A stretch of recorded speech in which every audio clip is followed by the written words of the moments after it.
abakunzi b'amahoro.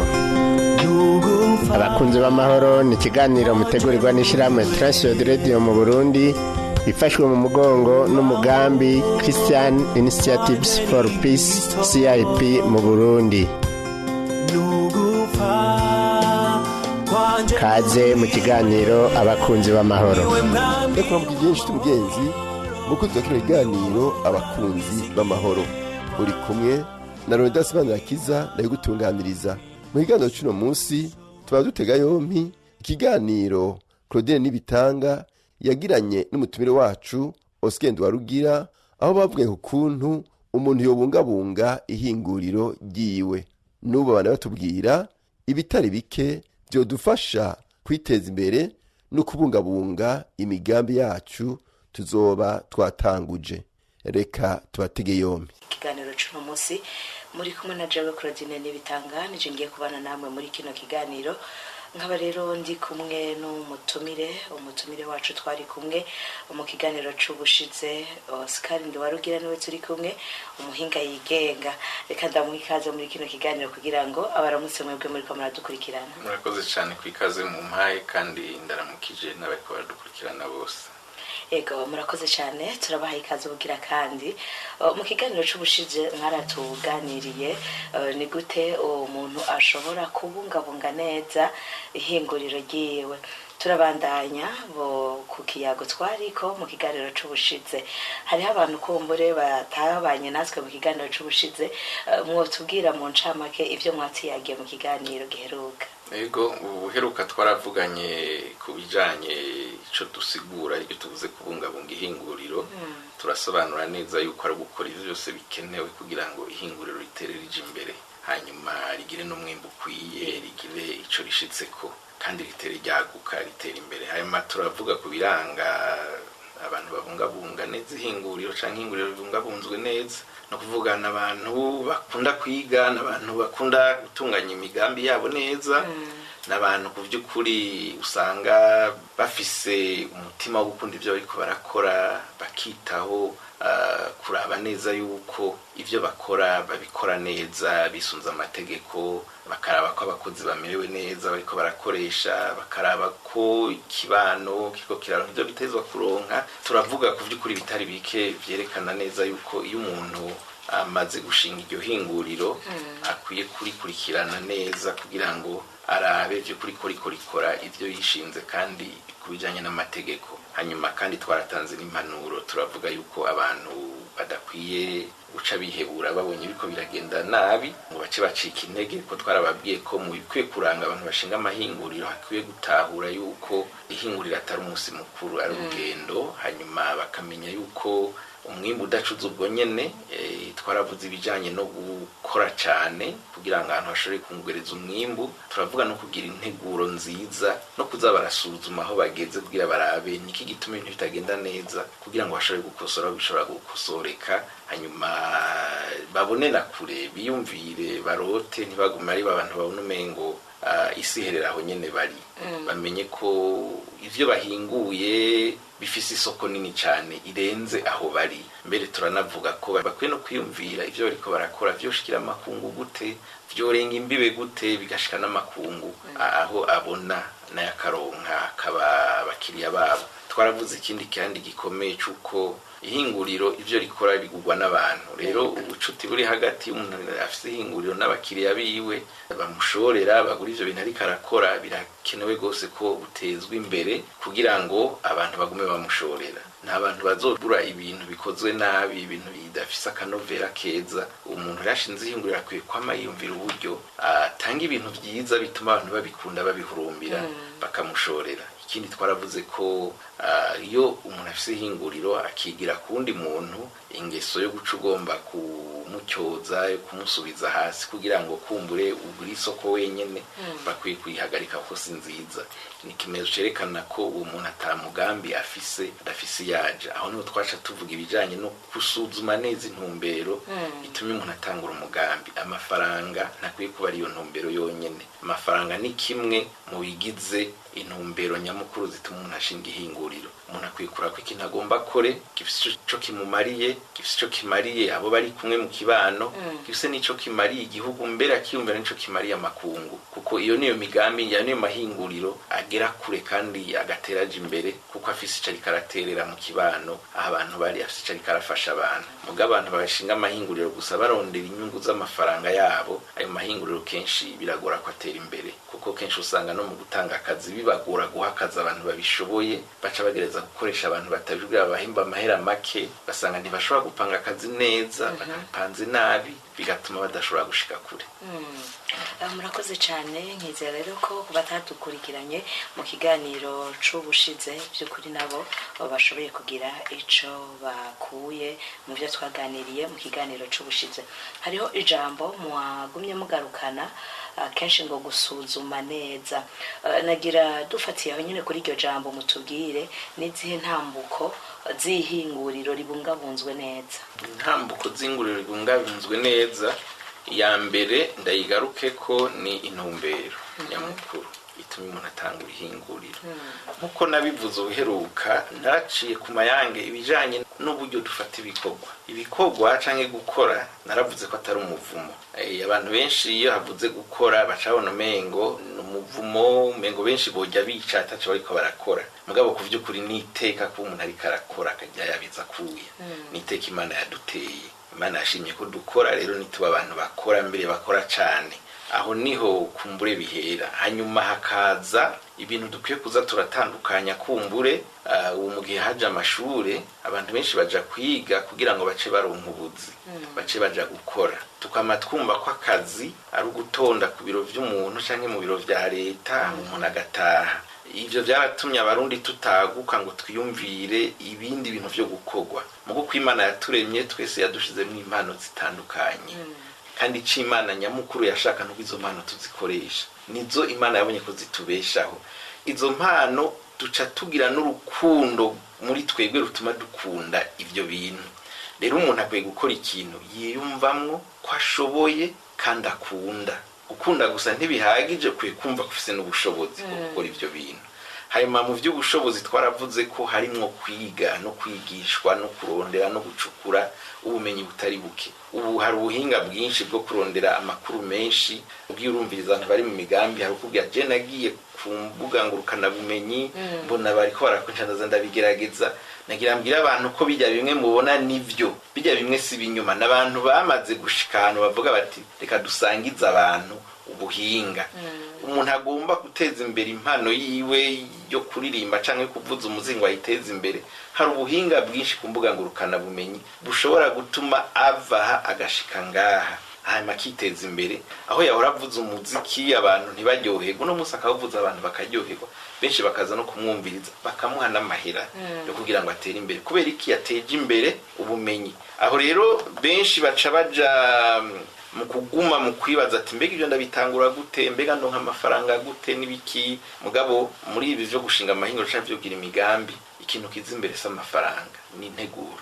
Ihinguriro rero rikwiye kuba ku by'ukuri rifise ihangiro. Ibyo navyo biri mu nteguro umuntu aba yagize. Sinzi uko tuzaba tubivuga mu Kirundi, muga umuntu imbere ko atangura ihinguriro ashinga hinga kwibwira umugambi munini wanditse utomoye upanze neza, abona intambuko zogenda zirakurikirana uko azogenda aragenda. Rero hariho intango, iyo ni intambuko ya mbere. Gutangura gute, bigenda gute, uhera ico n'ikibazo kinini. Ni gute ntangura ngakora ikintu. Icambere navuze biri mu mutwe, ni impano, ni ikintu wumva ukunda gukora. Subire mvuge warize utize, ibyo ntaco bisana. Nuba ugomba gukora ibintu wigiye ni sawa. Bikaba bishitse ukabuse urupapuro rw'umutsindo mu bintu wize kwera abavyeyi bavuze ngo igabijya. Ntugire isoni zo kuja gukora ivyo bintu wumva ufitiye impano kandi ufitiye n'urukundo. Aho ngira turakwiye kuhakosora ko abantu benshi biga amashure y'abavyeyi atarayi wabo. Mwisanzwe umuntu wese ateza kwiga ibyo agomba kuzokora. Ntuze kwiga kuba umuganga kandi muri wewe uri umuhinga wo gukora amatara n'ivyuma n'ibiki. Kuko kwa muganga uzohavura abantu muri karakora ivyuma. hari abantu batera urushinge ntaniyumvire ko ruza kubabaza n'umwana ukamenga umuntu yaramaze kugira ikinya ntakibabara ntakigira gute akabikora uko yishaka agutera urushinge ukamara indwi 3 ubabara kubera ruteye nabi atitonze ugarutere ko ateza kurutera abo ni usanga n'abaganga bararonse impapuro z'ubuganga bariko bakora ivy'ubuganga mu impano zabo zirahandi baraba mekanisye bo kugura amaburo bo guteranya imbaho n'ibindi mugabo ariko bakora bavura abantu usanga izo nguvu zo guteranya imbaho arizo bariko bakoresha ku bantu ivyo rero nibaza ko Imana izodufasha bigakosorwa abana bakiga bivanye n'impano bafise rero niyo vyo byarashitse kumva naho ufite izo mpapuro z'umutsindo hari ikindi kinumva kiri mu mpano za Imana yagombye gukora ntugire ubwoba icara hasi wandikisha ugomba gukora uwo mugambi wawe wandike neza utegura utabishobora ndera abagenzi bagufasha bawandike hanyuma uterinde intambuko utunganye ibijanye n'amategeko ushobora gushinga ihinguriro ritemewe n'amategeko ushobora gukora ibinyobwa bitemewe n'amategeko hanyuma uheze ugende urondere impapuro zose zikenewe hazobasigaye urugamba rwo kugira iki urugamba rwo kurondera uburyo bwo gutangura uburyo rero bwo gutangura ubwo buragora rimwe na rimwe mugabo ntibukwiye kuba intambamye kuko ufise umugambi wanditse neza urashobora kuronka abantu batari bake bashobora gushigikira hari imigambi itandukanye ituma abantu baronka uburyo bwo gushobora gutangura ni nayo ngira ngo politike tuko turajamwo cyane kugabanya ubushomeri hariho imigambi myinshi yo gufasha hariho za payeje hariho n'ibindi byinshi bifasha abantu bafise imigambi hariho n'amabanka mwamwe n'amashiramwe mpuzamakungu ashigikira abantu bari muri ivyo mugabe imbere yuko ivyo byose binashoboka ya mpano yawe isukorore ubanza ukora ivyo ushoboye ubikore hanyuma ivyo nyene bizotuma utera imbere ukabuzi gukora akaji tararonka za mashini n'ibindi byose gerageza ubanza ugakore mu isafuriya ugakora n'isuku rimeze neza mu muryango bakanywe neza wumve gukora akaji neza nawe wumva gutinda koza akaji na jewe numva kameze neza hanyuma wiyemere naravuze uheruka ikintu cyo kwiyemera wiyemere ko uzoronka amafaranga wiyemere ko ari abantu bazoza kubera impano ufise bashiremwe uburyo kuko niba ugiye gusaba abantu imfashanyo hari umwifata ugira bigatuma bataguha amafaranga n'umwifata ugira bakumva bati uyu muntu muri yo mushigikira hari igihe umuntu abivuga mu abantu bagaca mu mumengo no gukavya n'ibiki hari n'abantu baca bakoza ngo none we warabikoze birashoboka n'ibiki n'ibiki mugabo je namambwira abantu ni ikintu utarakigerageza ntuzuvuge ngo ntigishoboka ntuzuvuge ngo umuntu yaguhaye amahera ataye wamusabye rero ukeneye ko umuntu uzovuga ko yakwimye amahera gendo yamusabe umubwira James umugambi umeze ukuntu wenda abona urafise amahera mpa amahera ngende nkora ibi washaka ntusabe n'ideye umubwira uje mpa amahera nje gukora ibi hamaca avuga ati nayo ndaguha ubuzovuga uti nakanamusabye amahera arayanyima mbwa ntuzuvuge ngo bakwimye amahera utegetse uyasaba hari abantu usanga ari bavuga ngo nta abantu batanga amahera nta abantu bashobora gushigira banki nishobora kugira ikiniki mugategeza agenda ivyo rero umaze kubikora dufate ku buryo bubonetse hageze habasigaye gutangura ibikorwa ikintu cama kigorana muri ibi bintu by'amahinguriro amafaranga canke uburyo bwo guhingura ivyo uri kurahingura ntibukwiye gusumba uburyo ukeneye canke ufise buzotuma udandaza ugakura ivyo uri kurahingura no kuvuga ibikorwa canke ibintu uri kurahingura uzobishora ubishoye bigugwe igihe uzowafasha amahera menshi ukayashira mu guhingura ivyo bintu bimwe bigacegena bikagwa make asumba yo washizemo mu vy'urudandazwa mu isanzwe wahombye ntiwungutse ivyo rero ntukwiye kubikora uko no kuvuga hariho abantu bagomba kuzura ingobyi batarakura ugaca ugomba kuba umuntu afite inguriro rikomeye risohora ibintu byinshi kandi hataragera aho ntibishoboka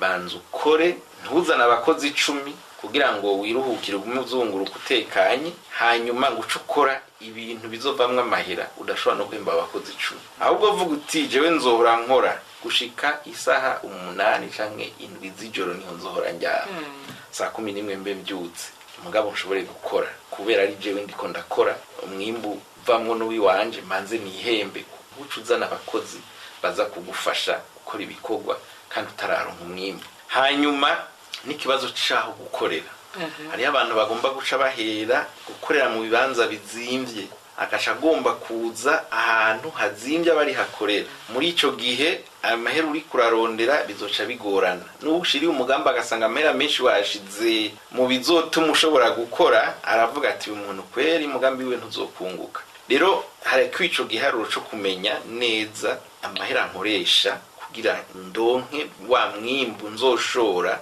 uzana amahera ntakwiye kuba asumba ibizova mu mwimbu.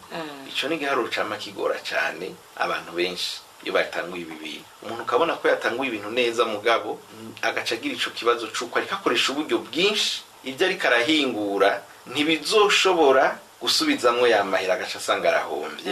Muri ico gihe rero biratuma umuntu ariko arakora bitagenda neza. Naho rero tuvuga tuti umuntu nabanze atangure neza, n'ivyakenerwa abanza akoresha ikinga imbere ko akoresha imoto, ipikipiki. Ntaca asimbira gukoresha umuduga kandi atarakoresha ipikipiki. Aduge buke buke buke buke buke buke, wiruka nawe bivuze si umunsi mukuru n'urugendo, yumve ko urwo rugendo rwiteguriye, hanyuma yumve kandi ko afise kwa kwihangana, kuko nta bintu vyoroha, hazoba kuduga hazoba kumanuka.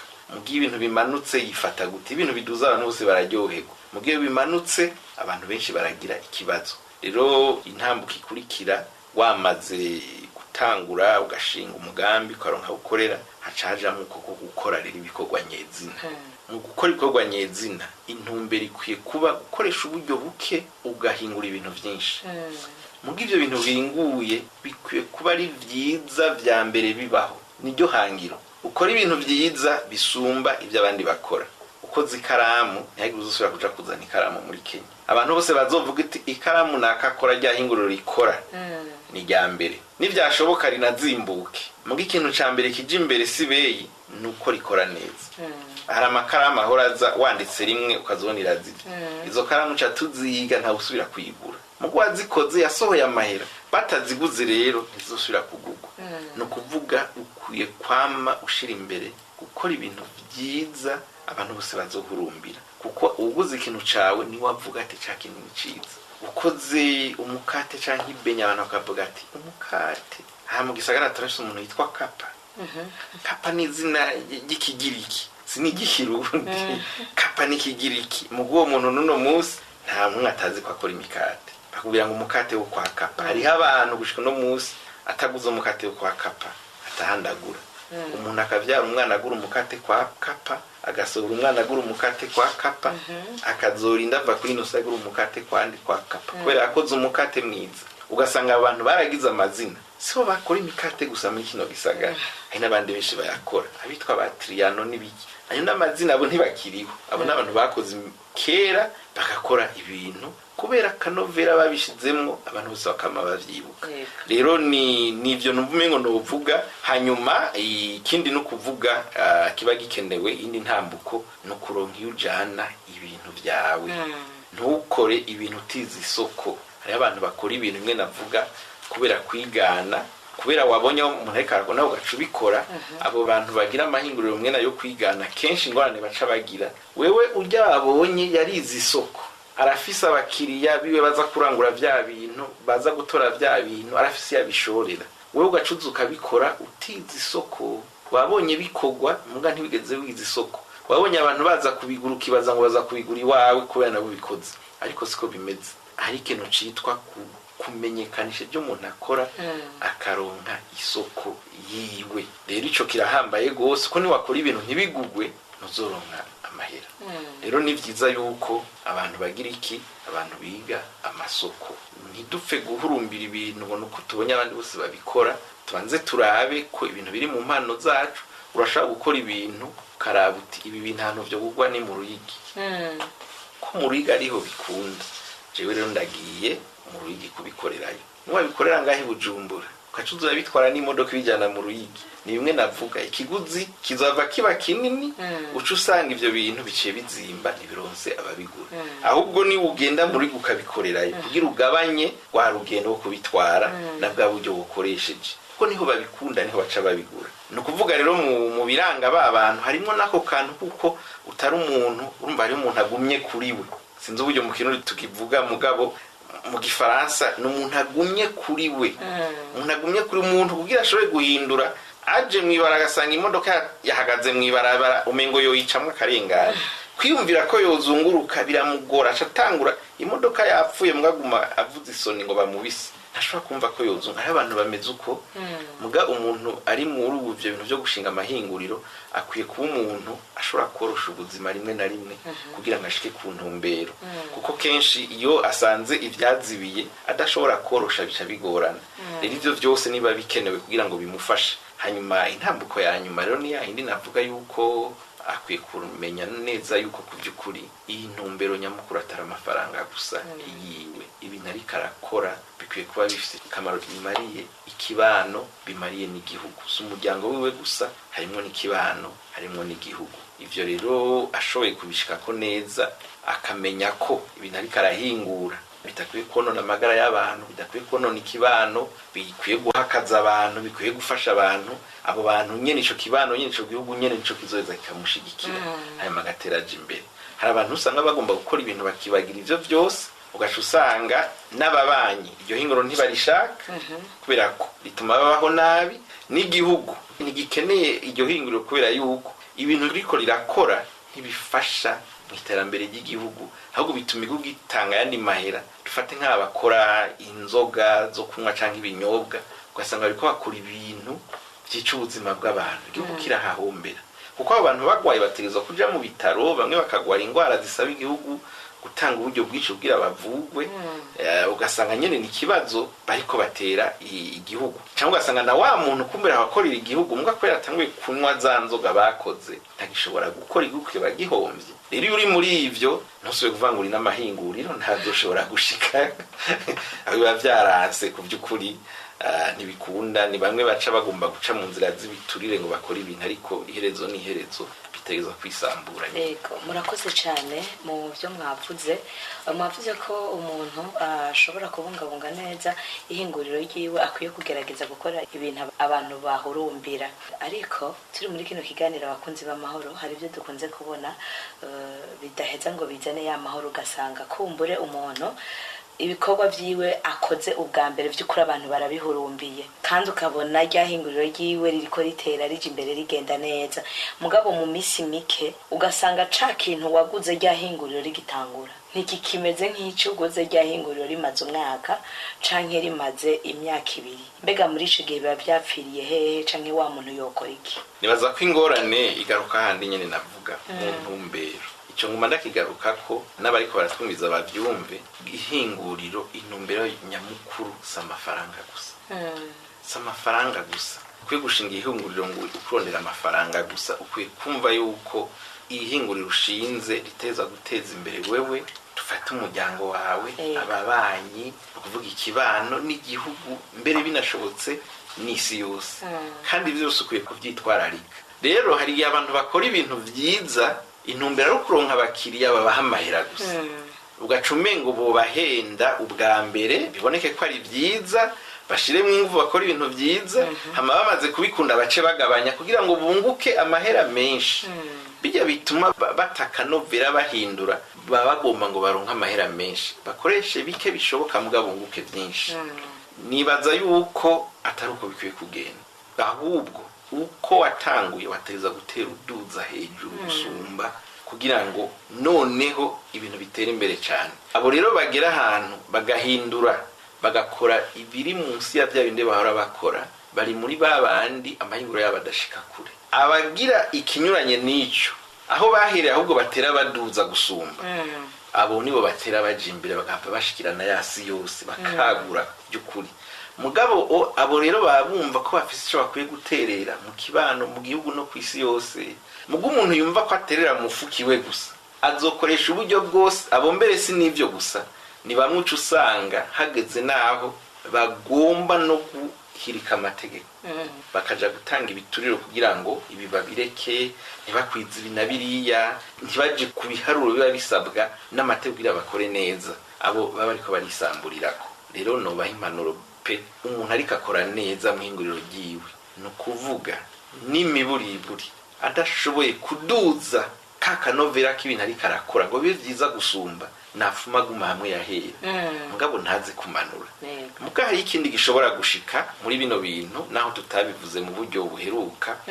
Hari amahinguriro usanga abantu bayahawe atari yo batanguye, kubera nk'umuryango wari ufise ihinguriro umuntu agaca wararira bagapfa umwana akaritora cyangwa undi muntu agaca arijamo ugaca usanga hari ubuhinga n'ubumenyi bwinshi atarafise ugasanga ibintu byinshi byamanutse mugabo biri muri rwa rutonde nyene rw'ibintu bica bigira ingorane ugasanga nk'akarorero uwo muntu ntazi gukorana neza n'abakozi ugaca usanga iryo hinguriro ryari rifise umuntu umwe muhinga ryari ryizigiye cyane ryishimira ntashobore kumvikana na wa undi mushasha atanguye gutunganya ishirahamwe ugaca usanga wa muntu avuyemwo ntibashoboye gusubiriza undi muntu apanga ibintu canke ategura ibintu kumwe vyategurwa aho birashobora guca bimanuka ni hamwe navuga ibijanye no kwisuzuma no kwama basuzuma iryo suzuma no kugira bame baraba yuko mega turacafise abakozi bafise bwa bubasha bushoboye cyangwa ugasanga ibikoresho byarashaje mugabo ntibiyumvire kugura ibindi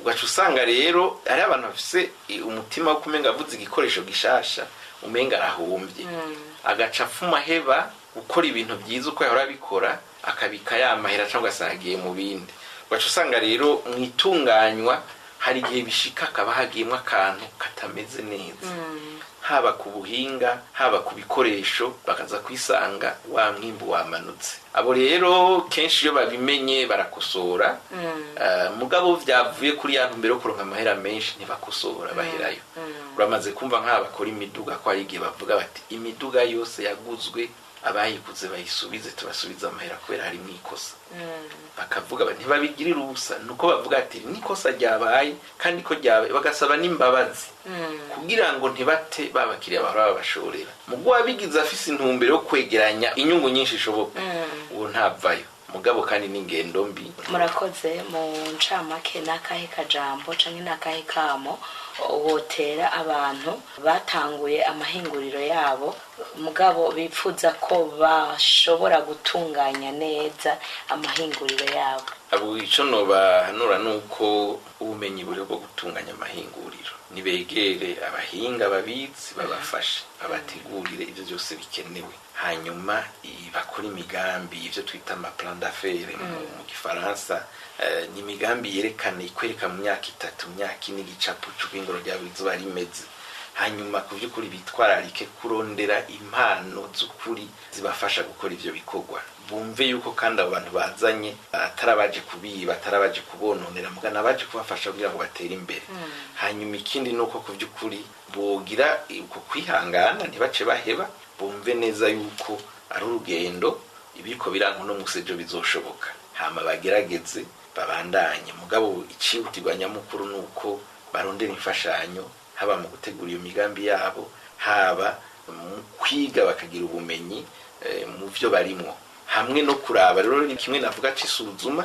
basuzume barabe yuko mbega ibintu tuko turakora nivyo twashaka gukora mbega twaragize ivyigwa bihagije bwo tubonye ko hari isoko rihari nibasanga barihenze ntibatinye gukosora ntibatinye gukosora kugira ngo batangure bakore ivyo bumva mu mitima yabo mu bwenge bwabo bibarimwo bakunda kuko umuntu akora ico akunda biragoye kukimubuza aguma agerageza gushikashitse ku ntumbero yihaye.